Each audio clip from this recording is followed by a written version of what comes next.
Com a palavra, o presidente da República, Jair Bolsonaro.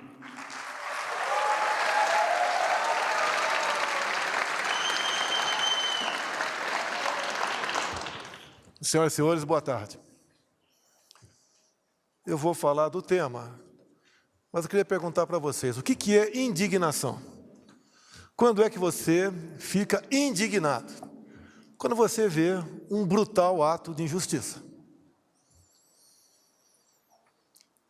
E não interessa contra quem seja esse ato de injustiça, nós temos que nos indignar.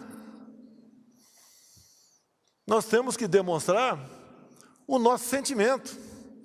Nós temos que tentar mostrar que o outro lado está errado. Bem, tem um jurista aqui na frente, nosso ministro Humberto. Nós somos autoridade para agir em flagrante delito. Não é isso mesmo?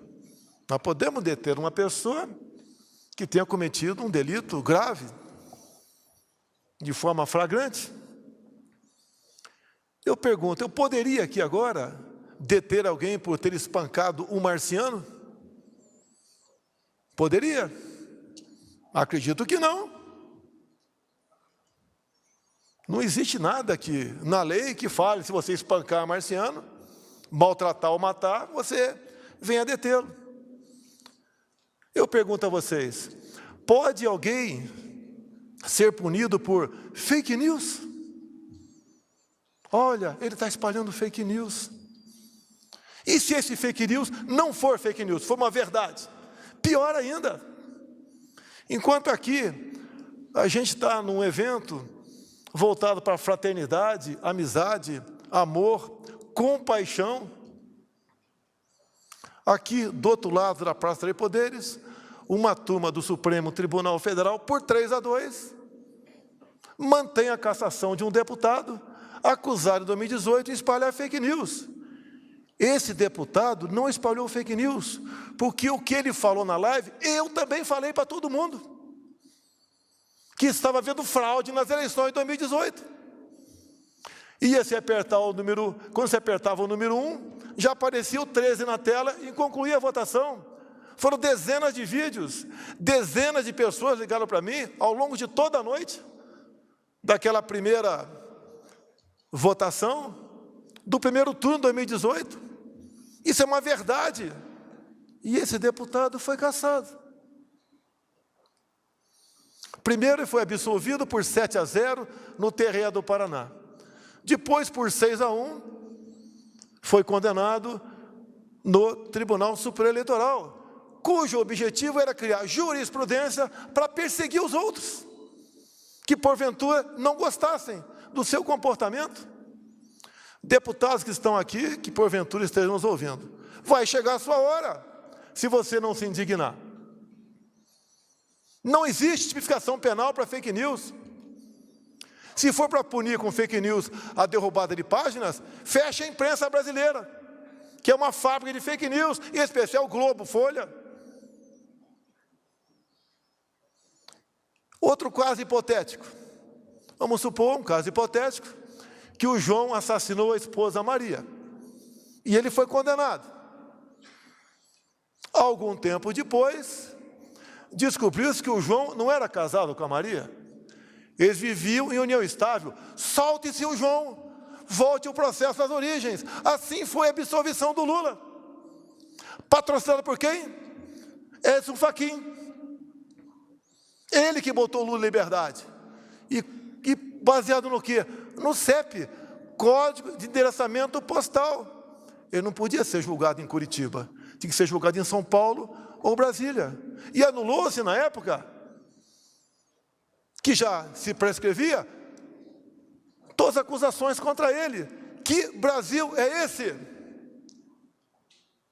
Que justiça é essa? Me desculpe os demais magistrados aqui presentes. Onde está o nosso TSE quando convida as Forças Armadas, via portaria, assinado pelo ministro Barroso, a participar de uma comissão de transparência eleitoral? As Forças Armadas descobrem centenas de vulnerabilidades, apresentam 9 sugestões. Não gostaram. Eleição é coisa para forças desarmadas. Convidaram-os para quê, ora bolas? Para fazer papel do quê? Eu sou o chefe das Forças Armadas. Nós não vamos fazer o papel de idiotas.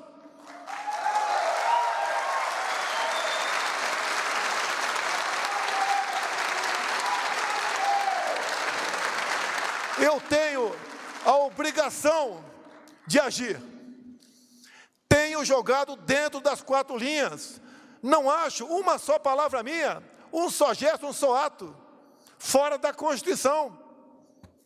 Será que 3 do Supremo Tribunal Federal, que pode muito, pode continuar achando que pode tudo? Eu não vou viver como um rato. Tem que haver uma reação. E se a população achar que não deve ser dessa maneira, preparem-se para ser prisioneiros, sem algemas. O ministro que solta o Lula é o mesmo que está à frente do Tribunal Superior Eleitoral, dando as cartas como dono da verdade. O que ele fez essa semana que passou? A política externa é minha e do ministro França, do Itamaraty.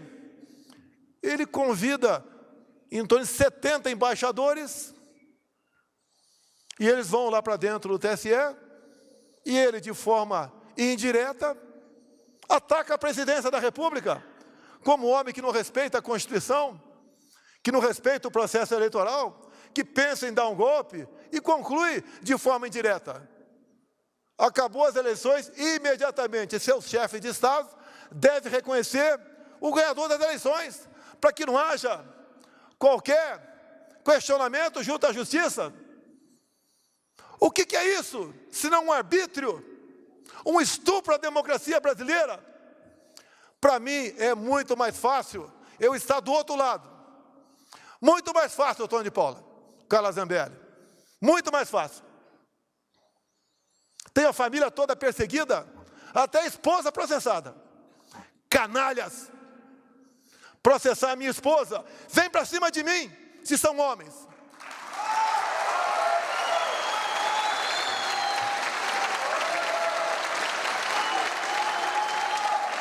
Eu sou suspeito para falar de parentes ao meu lado. A minha esposa, pelo que eu vejo, pelo que eu sei, é uma pessoa discreta, que trabalha pelos menos favorecidos, por pessoas com deficiência, aprendeu Libras, dá exemplo, porque participa ao lado da ministra da Mulher, no Dia das Mães, no horário das 20h30 da noite. Ela é processada. O que querem com isso? Essa questão, julgada agora há pouco por 3-2, o ministro Alexandre de Moraes falou, temos jurisprudência em cima do Francisquini para caçar registros e prender candidatos que, porventura, duvidem do sistema eleitoral. A dúvida, o debate, faz parte da democracia. Onde não há debate, há ditadura. Nós confiamos nas máquinas? Eu confio nas máquinas. Não confio em quem está atrás das máquinas.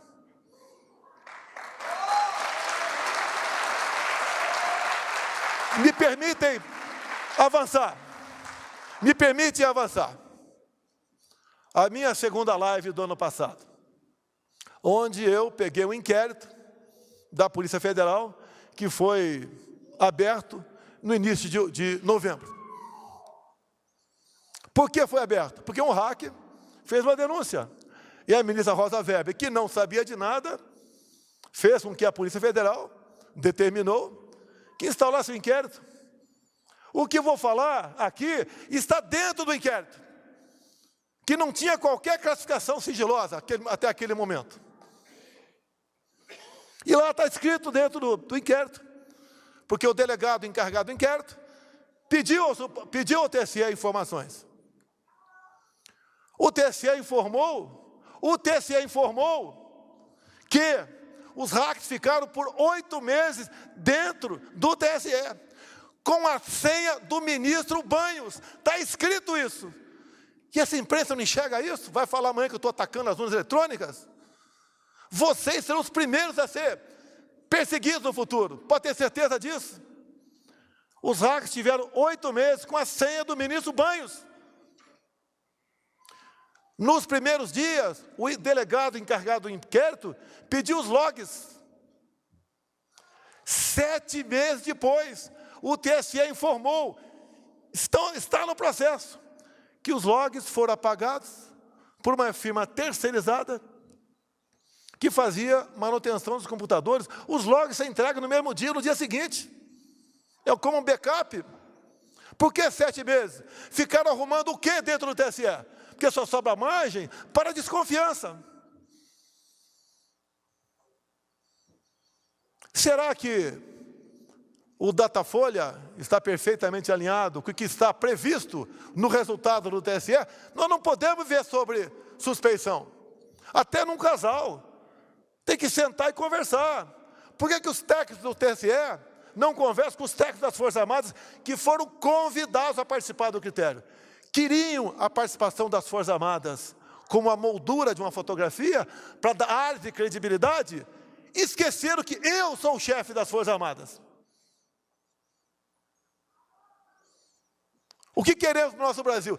Ganhe quem ganhar as eleições. Eu entregue a faixa. Numas eleições limpas, democráticas e auditáveis.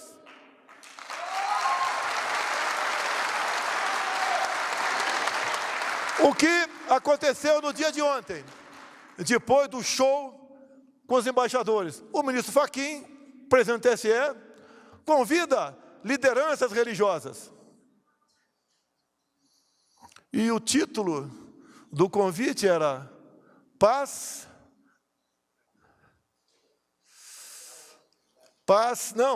tolerância, paz e tolerância. Olha só, o ministro Fachin fala aqui, paz e tolerância. O que o Fachin fez no ano passado? Tentou de todas as formas no TSE criar uma jurisprudência ao tentar caçar uma vereadora evangélica de Lusiânia, Goiás, que pediu voto numa pequena igreja para meia dúzia de pessoas. Vote em mim. Com essa cena, o ministro Edson Fachin tentou criar a jurisprudência para caçar registro de cristãos, evangélicos e espíritas sobre abuso do poder religioso. Qual é a coerência desse ministro? Um convite falando sobre tolerância, ele sendo um intolerante, com uma pobre de uma coitada de uma vereadora eleita em Lusiânia. Qual a isenção que tem esse ministro para conduzir as eleições? Qual terá Alexandre de Moraes para 40 dias antes assumir aquele posto? O que podemos pensar, acreditar nessas pessoas? O que eles querem? Querem uma ruptura? Porque atacam a democracia o tempo todo? Aqui não tem ninguém mais homem do que o outro. Mas nós não podemos nos curvar. Eu não sou dono da verdade, nem dono do Brasil. Eu não sou a pessoa mais poderosa. Eu não sou a pessoa perfeita. E assim ninguém o é. Ou nós nos indignamos, acordamos para o que está acontecendo, ou marcharemos no caminho da Venezuela. O outro lado fala em aborto, esse de forma escancarada. Ataca os valores familiares o tempo todo, como o decreto de 2009 do PNDH3, cujo capítulo mais importante é a desconstrução da heteronormatividade. O outro lado diz que vai valorizar o MST, que nós acalmamos, titulando os mesmos. Diz que vai voltar a fazer empréstimos para outros países, que isso é investimento. Nós já pagamos 4 bilhões, nós, o FAT, para o BNDES, dinheiro emprestado para a Venezuela. Mineiro, se tem algum aqui. Belo Horizonte não tem metrô, mas Caracas tem, com dinheiro nosso. Esse outro lado fala em desarmar a população. Não deu certo a política de desarmamento. O Chile está sendo desarmado agora. Todas as ditaduras precederam de movimentos desarmamentistas. Povo armado jamais será escravizado.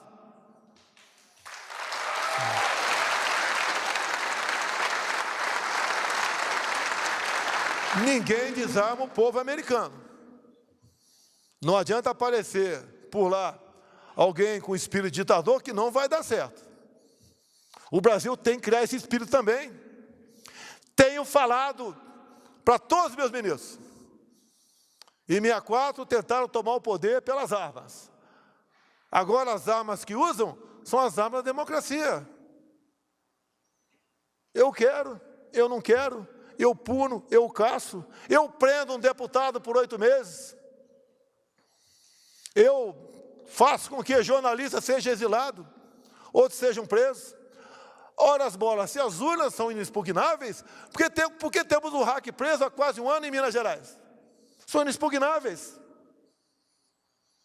O que se espera de um país que age dessa maneira? Eu não estou dizendo que há fraude, mas há suspeita. Temos que dissipar essa nuvem da suspeição. Não podemos viver dessa maneira. Metade do meu tempo eu tomo para me defender de acusações do outro lado da Praça dos Poderes. Como agora, uma ministra me dá 10 dias para explicar como anda a população de rua do Brasil. Agora, Alexandre de Moraes, novamente, qual é o teu plano para defender os Yanomamis? Se eu perguntar para ele qual o tamanho da área Yanomami, duvido que saiba. Olha, se foi demarcado, porque não podemos estar lá dentro. É o tempo todo aceitando ações propostas por partidos que não tem mais que meia dúzia de representantes. As coisas mais absurdas acontecem. Como, por exemplo, começamos a fazer um contorno numa reserva indígena de 190 quilômetros aqui em Mato Grosso, onde que passando pela reserva seriam 110. E pela reserva pode passar, mas não pode asfaltar a estrada. E a estrada é intransitável, grande parte do tempo, tendo em vista os atoleiros. Vamos fazer um contorno de mais 80 quilômetros. Cada safra, 2.000 caminhões bitrens passam por essa rodovia, que agora vão andar mais 80 para ir, mais 80 para voltar, com o preço do diesel que está aí nas alturas. Mas a justiça diz, não pode asfaltar a reserva indígena. E agora, para concluir, que eu gostaria de falar 1 hora com os senhores, desde que os senhores não fossem embora, obviamente. Está o Supremo discutindo marco temporal. O que é isso? Já temos no Brasil uma área tamanho da região sudeste demarcada como terra indígena. Uma nova interpretação quer dar um artigo da Constituição. E quem quer dar essa nova interpretação? Ministro Fachin, marxista-leninista, advogado do MST. Votou depois o Cássio Nunes, 1-1. Agora está com o ministro Alexandre de Moraes. E eu tenho falado, se um novo marco temporal for aprovado, além de uma área tamanho da região sudeste, já demarcada como terra indígena, teremos outra área tamanho da região sul, que pela localização geográfica dessas centenas de terras indígenas, teremos uma outra área também, tamanho do estado de São Paulo, como terra indígena. Acabou a economia brasileira do agronegócio. Acabou a nossa garantia alimentar. Acabou o Brasil. O que eu faço se aprovar o marco temporal? Tenho 2 opções. Entrega a chave para o ministro Supremo, ou digo, não vou cumprir.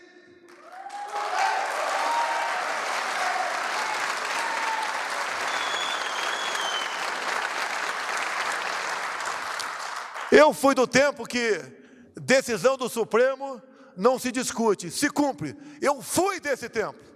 Não sou mais.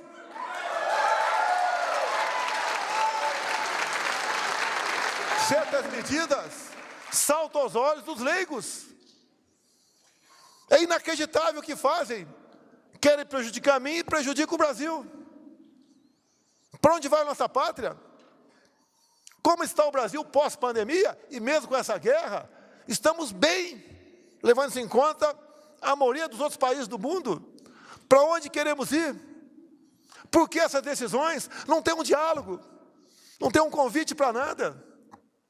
É só pancada, pancada, pancada o tempo todo.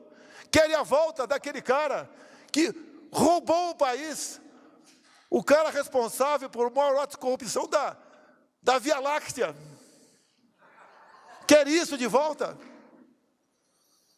Já loteou todo o futuro ministério, o outro lado, inclusive as 2 vagas para o Supremo Tribunal Federal.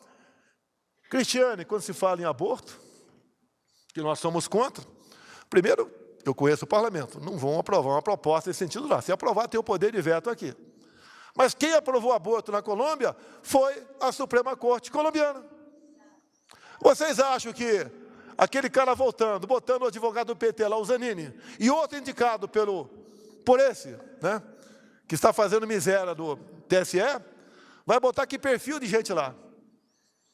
Não adianta o André Mendonça pedir vistas, que ele é um evangélico. Vão passar o trator em cima dele. O que vão fazer com a nossa pátria? Olha o que está sendo feito via Assembleia Constituinte no Chile. Um país que estava redondinho na economia, que crescia no mínimo 5% próximo disso, todos os anos. Olha para onde foi. E olha que lá o voto é no papel. O outro lado ganhou porque o pessoal, né, resolveu se acomodar. Eu sou isentão, eu sou limpinho, uso talco pom-pom. E não foi votar. Agora estão fazendo um movimento de rua. Fora presidente do Chile. Aí aqui, as andanças minhas pelo Brasil, não é no local onde eu vou, que tem 1.000, 2.000, 5.000, 10.000 pessoas. Que ali pode falar, a gente é simpático a ele. Mesmo sem ter um ônibus parado na periferia, né? Mas ao longo do percurso, como o povo nos trata, a mim e aos meus ministros. O outro lado não consegue sair às ruas. Não sai de casa. Agora, diz que está com Covid, 10 dias, que não vai, mais 10 dias, não vai sair de casa mesmo. Que eleições são essas? Eu sou do tempo que eleições ganhava quem tinha voto nas urnas. Agora parece que é quem tem amigo no TSE. E lá tem uma sala cofre, que ninguém entra. A apuração é um ato público. Qualquer um de vocês tem que entender como são feitas as apurações. Não interessa se conheçam ou não de tecnologia. E como é feito? Ninguém sabe. Pode ser que seja feito corretamente? Pode. Mas não podemos ter a suspeição. Não podemos terminar umas eleições onde um lado não vai se satisfazer com o resultado. E olha que eu sou o chefe do executivo. O que é normal seria o chefe do executivo estar conspirando para permanecer no poder. Jamais farei isso. Entrego para qualquer um a faixa. Mas tem que ganhar no voto. Transparente. Alguns falam, o Bolsonaro está fazendo isso porque está criando um clima que vai perder. Meu Deus do céu, se o Lula tem 45%, vamos dar transparência para ele ganhar no primeiro turno. Isso não é um desabafo, é um alerta à nação brasileira. Podia ter ficado quieto, como quase todos os meus ministros me aconselham. Fique quieto, fique na tua, calma.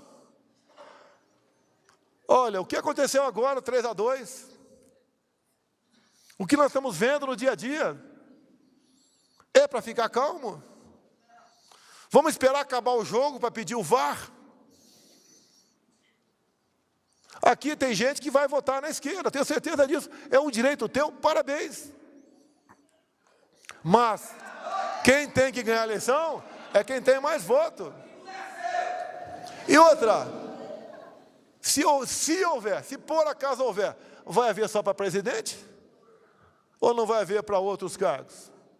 Por que o TSE não fala o seguinte: presidente, deixe os técnicos das Forças Armadas vir aqui para dentro do TSE, conversar com o nosso pessoal, debater e fazer com que não tenhamos quaisquer dúvidas no pleito eleitoral? Nada mais justo do que isso. Por que vivemos na incerteza? É um milagre estar aqui. Sobreviveu uma facada, Um milagre, uma eleição. Quem eu era? Eu não era nada dentro do parlamento. Era mais um deputado do baixo clero, que discursava para as paredes, como tantos outros discursam lá dentro.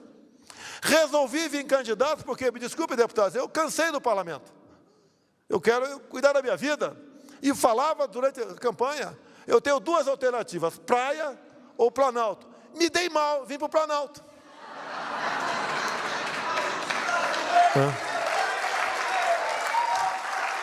Mas eu entendo.